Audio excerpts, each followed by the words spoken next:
Fresh off a third vaccine candidate garnering U.S. regulatory approval, billionaire philanthropist Bill Gates called the rapid development of vaccines a miracle that should help Americans return to an almost normal way of life as early as fall, but also warned that lawmakers aren't doing enough globally to usher in a full return to normal before the end of next year. Speaking to CNN's Fareed Zakaria on Sunday, 65-year-old Gates said that autumn should bring about some normalcy for Americans, with basically every school back in session, some level of occupancy in restaurants and sporting events all once again taking place.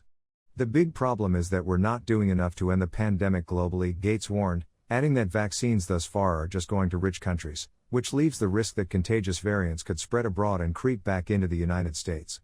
That risk, compounded by the potential wave of reinfections, means a full return to normal could take all of 2022 unless we do a better job, Gates said.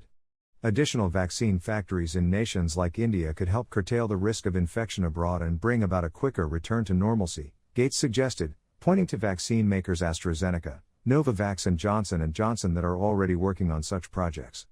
Sadly, the CDC fell short a tiny bit with the initial tasks, Gates said Sunday, pointing to early shortfalls in COVID-19 testing.